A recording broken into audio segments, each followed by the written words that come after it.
Hi, I'm James Verdier, and welcome to the American Institute of Biological Sciences Bioscience Talks, which is a forum for integrating the life sciences. For today's episode, we're joined by three great guests: Kailiang Yu from Princeton University, previous podcast guest Paolo from the University of California, Berkeley, and Scott Collins from the University of New Mexico. And I should mention that he's also a former bioscience editor-in-chief. They joined me to talk about their recent article in Bioscience on CAM plants and their potential expansion in the Anthropocene. I urge you all to read the article. It's an excellent one. But in the meantime, let's go to the interview. Thank you all very much for joining me today. Thank you for the opportunity. Thanks for the opportunity. Mm-hmm. So just to get us started, I was hoping we could talk a little bit about what CAM plants are. So I'm looking for a very basic definition. Please note and be merciful, I'm an English major. But what are these plants about?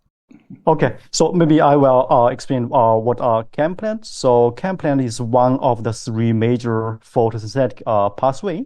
And previously we focused not on the carbon-3 plant, carbon-4 plant, but CAM plant is unique because it opens stomata during the night and uptake carbon dioxide from atmosphere. And then, but it close stomata during the day. In this case, it have very high water use efficiency. Okay, and so what makes that different from your traditional C3 and C4 plants? What does that allow them to do that's a little bit different from the way that we might think about a different type of plant? So because traditionally we always focus on carbon-3 plant, which are most are trees, because trees can open stomata during the day to have photosynthesis. And but with the change of carbon dioxide concentration in the atmosphere, especially the decline of atmospheric carbon dioxide, it forced the evolution of carbon-3 photosynthesis. But with time, there's also increased drought. So in this case, CAM plant involved to adapt both the limitation of carbon dioxide in the atmosphere and also water limitation. So it's important to think about, so C3 photosynthesis, the term we use, is basically plant photosynthesis. That's kind of like the baseline of how plants operate. And then through evolutionary selection processes, plants have kind of modified the photosynthetic pathway. They all have C3, but they add pieces to it. So we've talked about C4 photosynthesis, which is also a mechanism associated with photosynthesis under very low carbon dioxide atmospheres because it concentrates carbon dioxide. So plants have a different morphology for that.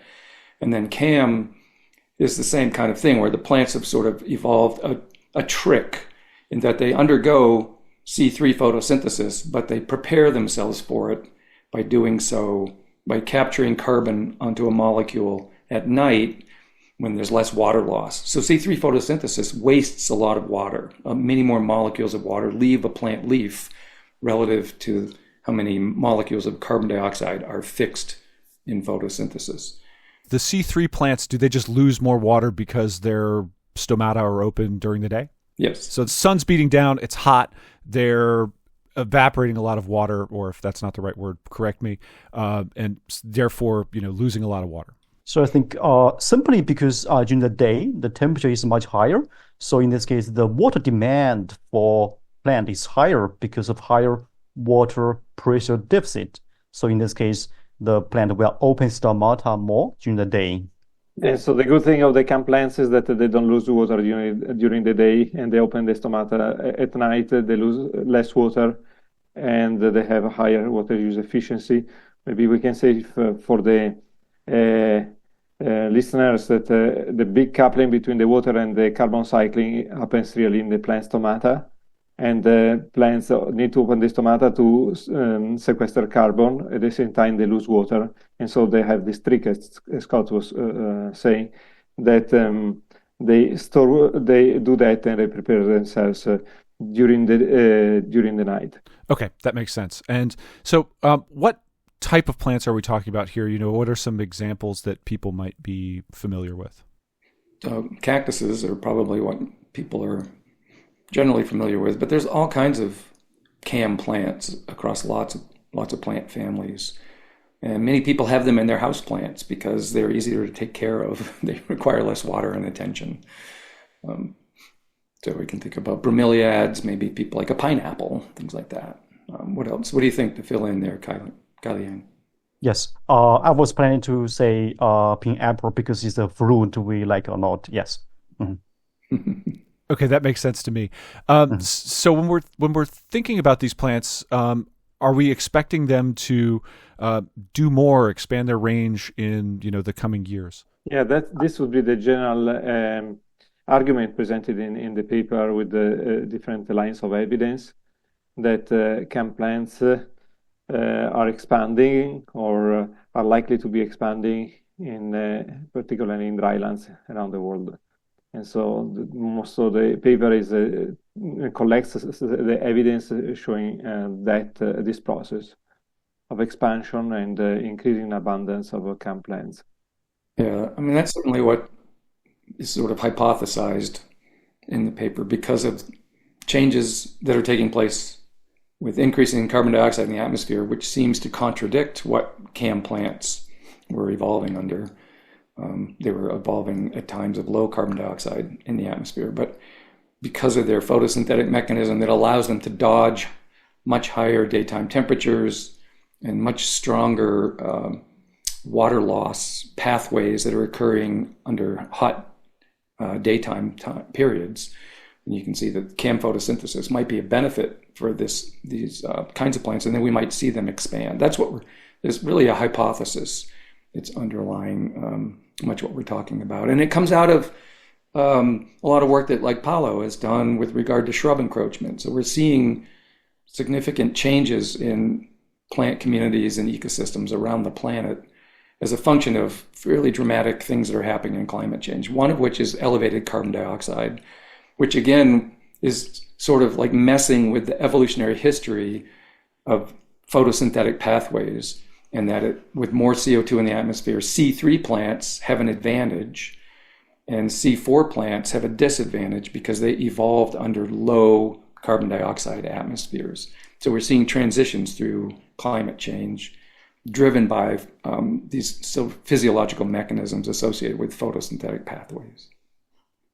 Yes. I would add that initially the reason why I started the research of canned plants, especially by design the manipulated experiment in the greenhouse, is because I have been motivated by reading some reference which shows that there's already expansion of some cacti canned plants in the long-term studies, but this kind of long-term field evidence of expansion of canned plants are not too many because not too many studies has studied this. But after I'm motivated by this, I designed the greenhouse experiments which I manipulate the global change drivers such as drought and nitrogen deposition and warming. And I found the canned plant is more competitive as compared to the carbon-3 or carbon-4 grasses. And then later I wrote a pre-proposal to be submitted to NSF and with my advisor Paolo and also Scott Collins. And so that's how I think we based some existing long-term field evidence and based on ecophysiology and also its evolutionary history to hypothesize that canned plant has really expanded. And we need more data in terms of field data and also remote sensing, and also hypothesize it will continue to expand in future drier and warmer carbon dioxide enriched atmosphere. And another manipulation Kailiang did was with carbon, and so that was also very inspiring. Yes, carbon dioxide. Mm-hmm. Yeah, because by looking clearly, there is a response both of C3 and canned plants to carbon, but and also C4 because we did the time it was a C4 glass. In conditions of drought, the canned plant does much better. And so, and it's this combination of the two things that makes it a possible winner under climate change, intensification of drought, and increase in atmospheric CO2. Great. So we have a situation in which this plant has been evolved in conditions. These plants rather have evolved in conditions that are similar to those we're expected to see more of during climate change, and they're well adapted to what we expect to happen. I wanted to ask another question about the remote sensing and how we might measure the expansion of these plants over time. How does that work? I think our listeners will be familiar with the general concept of satellite data, of course, but what does that mean in a practical sense? How do you determine the coverage of CAM plants over a given ecosystem or habitat area, from the sky or in combination with other methods? I would say it's still a bit challenging for us to use remote sensing to observe the distribution and also expansion of CAM plant, because majority of CAM plant is maybe tiny, but there's some existing evidence. For example, there's one study in the California which has used hyperspectrum image of remote sensing to observe the expansion of ice plants in the California coast. But that's only one study I have read based on my experience. But in the study, we propose we need to have more high-resolution remote sensing data to observe the expansion of CAM plant, because especially with the advance of remote sensing, the remote sensing could observe the high resolution, for example, each individuals of CAM plant. So that's why we propose we need more high-resolution remote sensing data to observe the distribution and expansion of CAM plant. But I would admit that it's still challenging because the majority of CAM plant are tiny. Mm-hmm. And this is a question that I'm simply obliged to ask because it's 2024. But is there a potential AI application for that? Is that something that you might expect to see in the future? I felt excited for the AI because I'm quite interested in the morphology or architecture of CAM plant, because my knowledge tells me, for example, in forest, we can use the tree allometry morphology or architecture of trees to scale from each individual to the whole forest. So the idea is that the land surface area is constant. Once we know the allometry, how the trees behave, looks like in terms of shape, size, morphology, and we can quantify how many density, how many trees can grow. And in this case, we can know the total productivity and total biomass of the whole forest. This concept could be applied to the CAM plant, but the challenge for CAM plant is that its shape morphology is very, very unique. For example, if we want to measure the photosynthesis rate, it's not like the normal leaves of trees. So that's why we need to design the unique chambers to measure the photosynthesis rate per unit area. But in terms of AI could train a machine learning to learn how the shapes looks like and how the shape can scale up to the whole land surface, the whole landscape. So that's one study published in New Phytologist which mentioned this perspective. And the other way AI I want to add is that we propose a hybrid model, because it's very challenging to model the CAM plant demography, for example, growth, especially mortality. In this case, we can combine the AI with the CAM photosynthesis model. In this case, we can replace some module of the CAM model, for example, by learning how the data could be used to model the mortality of CAM plant, which is challenging in terms of writing the equations. And also we could use the AI to parameterize the parameters of the model to increase the prediction of CAM plant distribution and expansion in a changing climate. Those sound like incredibly potentially interesting tools for finding out what their coverage is. I'm wondering now about what the effects of greater CAM plant expansion would be on, for instance, ecosystems. And I also want to talk about potential agricultural applications in a little bit. But what do we expect to happen to ecosystems with potentially more CAM plants on the scene? Well, we have some evidence in the Southwest and in West Texas, for example, there is an encroachment of opuntia or prickly pears in rangeland. So this has implications because cattle don't like this cactus, and they take over, so it's harder for the livestock to move around the fields. And there is evidence that they have been increasing in abundance, and so there could be some applications, maybe. And this is more something that Kailiang has been studying, the potential use of these plants for bioenergy. So in the paper, we propose the foods, bioenergy, carbon, water, and biodiversity nexus. So in this case, the cam plant is unique because it could provide the food, for example, the pimple apple, or Scott mentioned, which is a fruit. And also it could contribute to the carbon sequestration, especially in dry land and marshland, where other plants, for example, the carbon-3 or carbon-4 grasses, couldn't live and grow. And also it could provide bioenergy, but it has some potential negative effect on native carbon-3, carbon-4 grasses, because it could decrease the biodiversity of grasses.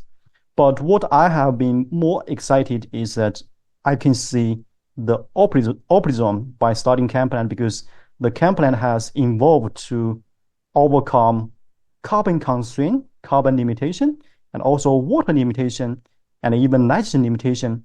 In this case, I'm especially excited about the potential of, for example, cam tree applied in the forestry.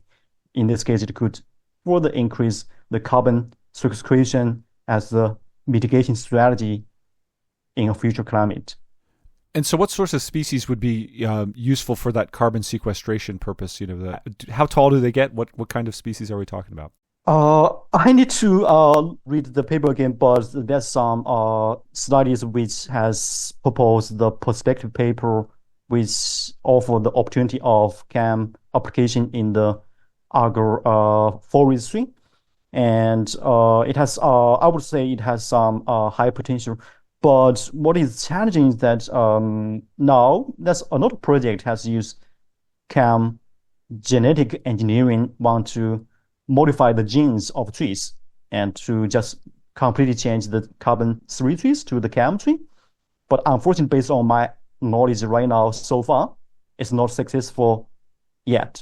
I think the reason is because, as mentioned in the paper, we studied the evolutionary history of cam plant. The cam has the succulents to overcome water limitation constraint, and it has cam photosynthesis to overcome carbon dioxide limitation. And in this case, the key gene target, I think, might be wrong in the previous project. But that is only my hypothesis, which I can have opportunity to study more in future on this aspect. Great. So more to come on that one. And I'm curious about the potential for use as a biofuel. How would that process work? Are they large? Are they farmable? Well, agave is farmed in Mexico, and they make tequila. So that's this tells us no, seriously, that it's a plant that's suitable for ethanol production. Is farmed. And some cacti are used as as foods, right? Like prickly pears. People eat the fruits, and you can eat the pads if you get the spines off of them and things. But I think, so I kind of consider the opportunity associated with other land use changes that are happening, particularly in the Southwest. And I don't know if we're jumping the gun here, James, but I'm witnessing massive areas in the desert Southwest being converted into photovoltaic farms, huge areas. And the current approach is kind of a scorched earth approach, where they come in and just clear the land, get rid of all the desert vegetation, and then put up all these solar panels.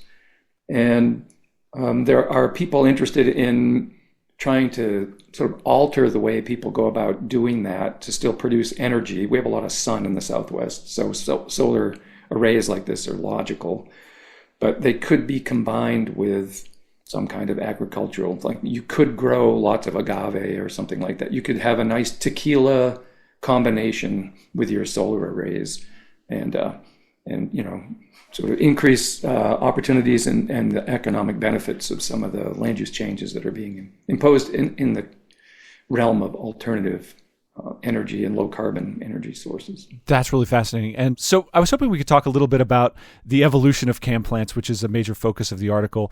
Where did these plants come from? And, when did this approach to photosynthesis, first take place on Earth? Is it something that, goes back hundreds and hundreds of millions of years, or are we looking at something that's, more recent than that? Yes. Cam plant evolved from carbon-3 plant. It's and also following the evolution of carbon-4 plant, and both carbon-4 plant and cam plants evolve in response to the lower carbon dioxide atmosphere because it could uptake carbon dioxide from atmosphere more efficiently. But what's the difference between the carbon-4 and carbon chem plant, for instance, is because chem plants open stomata during the night, and also majority of chem plant are succulent. Succulent means the chem plant could uptake water very efficiently from roots and lose water and use water more efficiently. In this case, it could store water in the above ground tissues, for example, leaves or stems. So it looks like it has very high water storage. So it has the succulent. But the succulent is not unique to the chem plant. The succulent is evolving to adapt water limitation. So there's a divergence of adaptation to the water constraint and carbon dioxide constraint from atmosphere. And based on these divergence, we propose in a future carbon dioxide enriched atmosphere, the chem plant will benefit more from carbon dioxide because the water storage will reduce or constrain the carbon dioxide uptake from atmosphere to the inside of the body of chem plant. So that's why it needs more carbon dioxide to increase photosynthesis for chem plant.